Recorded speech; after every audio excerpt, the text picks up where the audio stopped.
rejoice. The Edmonton Oilers officially off the schneid. You can tell this chat, they're positive, they're jovial, because it's been dark times. And I said, it's been 3 weeks now without an Edmonton Oilers W for us to celebrate in the post-game chat. The final game of the roadie, right? I mentioned on pre-gaming, my storyline was empty the tank, unload the clip, do whatever you have to do to not make Tuesday against the Anaheim Ducks a must-win hockey game. And they do it without Darnell Nurse in the lineup. They do it with their backup goaltender in the crease. I won't lie to you, I was pretty 50-50 on this game before. I wasn't super confident, didn't bet on any points, just specifically shots on goals. But Daniel, we are starting off the month of March with a big fat orange W. How are you feeling? Give me your initial thoughts. Well, hey, I can really respect and I can feel the emotion in the chat. I don't think I've been maybe riding the roller coaster as much as pre-gaming and After Dark fans do when it comes to that emotional ride. And I get it. I understand it. For me, it is a positive that we had a W, but it was a good thing that we were lined up against the Carolina Hurricanes tonight and not one of the, other 19 or 20 teams that are clicking right now.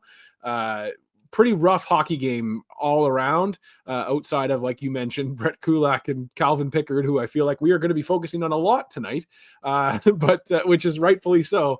But yeah, I just not the best game in the world, but hey, at this point, we take wins the way we can get them. And I think that this is something that they can build off of. And as you mentioned, got the Anaheim Ducks up next. So why not take this W and turn it into a small win streak instead? So we got to celebrate there for approximately like 5-6 minutes. And then you're right, Dan. That wasn't a great effort from the Edmonton Oilers. They're not playing the Carolina Hurricanes, a team that is equally or maybe more so struggling than the Oilers were, because they looked rough. There was a lot of sloppiness in this game, a lot of turnovers in this game. And then, he's the story. He's the everything tonight for me. It's Calvin Pickard, baby. He was fantastic in this hockey game. I thought especially in the first period as well, right? Like, he was tested up plenty with some good high danger chances. And yet again, Calvin Pickard continues to give his team a chance to win. And I would say most of his starts this season. I don't want to get too specific in it, but 20 starts on the season. 21 now, I guess it would be 15, 6-0 on the year. He made so many big stops in this hockey game. He looked dialed in. He was getting run into at points. I was like, he's so on his game. Brett Kulak, you can't be running your goaltender. Turns out Mikko Rantanen, you just totally screwed your team with that late penalty there. But Pickard, he had struggled in each of his last 2 starts, right? He'd lost both of them. Both were sub 900. Before that, he had won 6 games in a row. And yes, some of them against lesser opponents, the more cherry-picked ones tonight.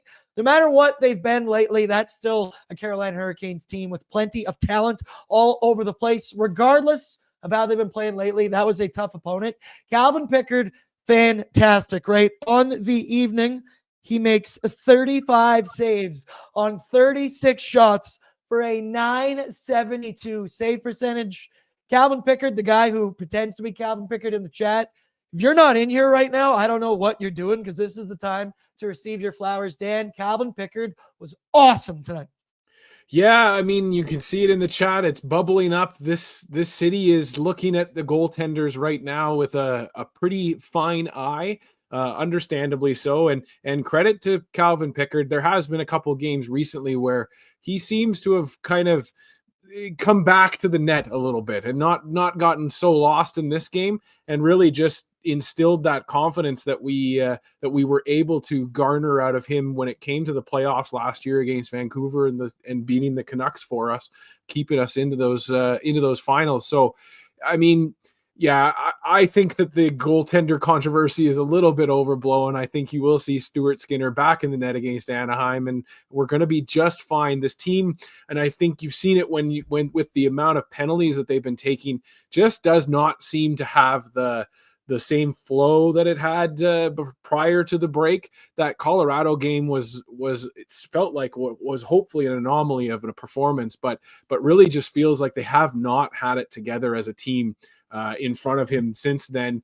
Really was thinking that they might be able to, kind of push around this Carolina team a little bit more than they were able to even tonight. So yeah, just just, not a performance that you wanted to have out of Pickard, but he was stellar when he needed to be, and he got the saves done, especially in that third period.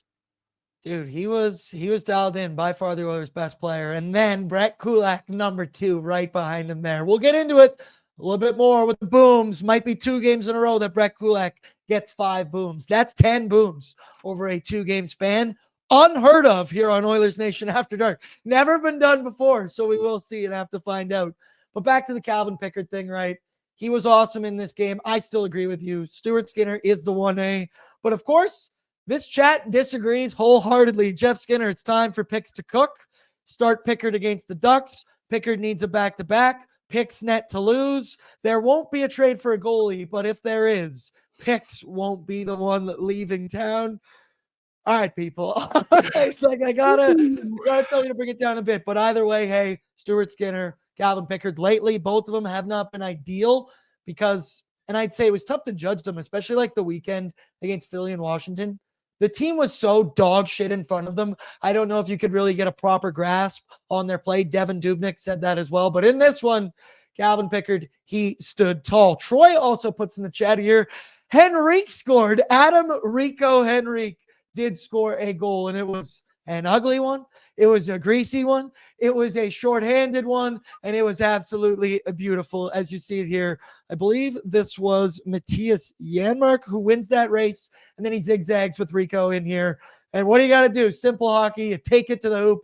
Rico, you got to be lucky to be good. You got to be good to be lucky. We got depth scoring from him. We got it from Corey Perry as well. Because lately, I mean, does not apply to Leon Draisaitl. That man is a man possessed. Was also extra pissy. Want to get into that in just a second. Love Pissy Leon shirts, probably still available on Oilersnation.com. But Corey Perry gets the depth goal as well because somebody points out in here, McPassenger needs to wake up. Ooh, what a chirp thrown in the chat right there. Maynard also said 97 with that late giveaway. Oh my God. If Calvin Pickard didn't stop that, and I mean, there once again, biggest save of the game in the biggest moment of the game after he'd already made 34 other huge saves in the game at this point.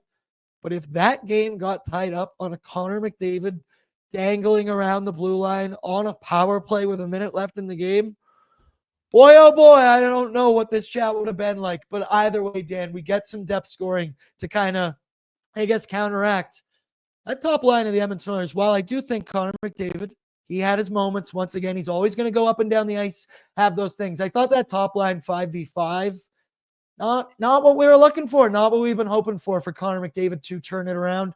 First thoughts on Connor's performance, and then the depth scoring. Well, it's frustrating for coming from a guy in Connor McDavid who watched that with the Team Canada and needed to see more shooting and more of the superstars just kind of taking the ball and running with it. And you saw that again tonight in that early power play, even where these guys are still just looking for that extra pass. And it's frustrating. It's really frustrating as an Oilers fan. I mean, again, I always feel like I'm saying this, but far be it from me to tell the best player in the world how to play hockey.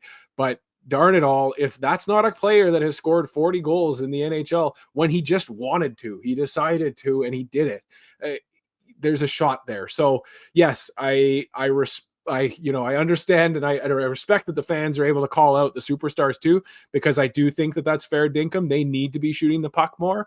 But when it comes to the goal, the depth scoring, and a guy in Adam Henrique, which we know these are human beings, and they understand the nature of the biz is that their jobs are never guaranteed on these teams. And Adam Henrique is a guy that's a name that started to come up here recently just because of that contract.